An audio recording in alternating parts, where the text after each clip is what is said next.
Colors of Purgatory, as many souls have called this place. I have an endless palette. Often when alone on my boat upon the Black Sea, I look to the horizon and admire the spirals and clouds of cosmic space. I've seen many things I'm sure no one else ever has.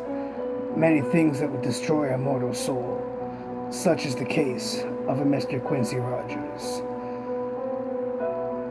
Time is not relevant here, so saying that it was like any other day has no real meaning. I was drifting on my boat, gazing at a large spiral off on the horizon that held brilliant colors of purple and green, when his soul appeared.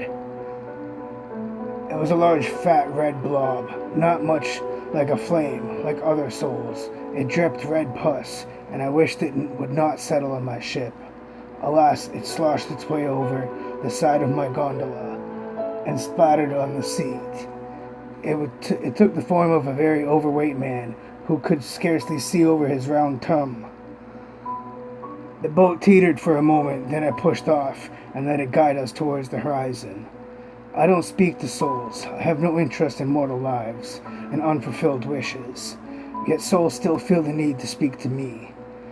This soul was one of the few who never stopped talking long enough for me to answer. Where am I? Who are you? What is this place? Are you death? Are you Satan? Are you God? Where's Mary? On and on the questions came, and not a single one I answered. Not that I didn't try. The man just wouldn't stop talking. If he had lungs, I'm sure he would have run out of breath after the 10th or 12th question. I pushed on, the soul rocking my boat as it peered over the side over and over again, still muttering its pointless questions.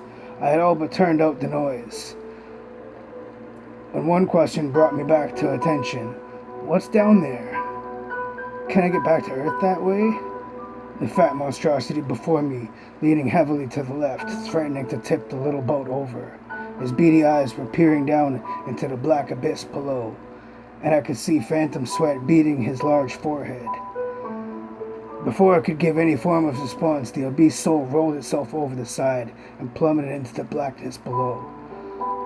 I waited for my boat to right itself, the wooden raft rocking back and forth violently as it attempted to balance out.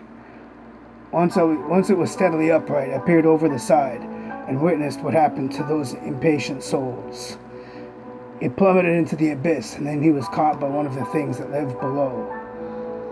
I watched as his red essence was torn apart and devoured by countless shadow monsters. It wasn't long before every trace of him was snuffed out.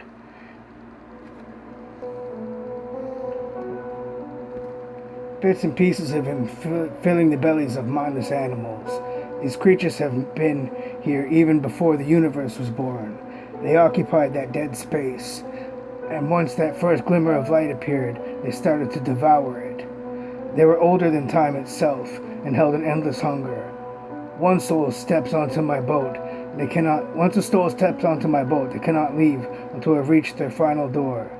If Mr. Rogers had waited just a moment longer, I might have stopped him.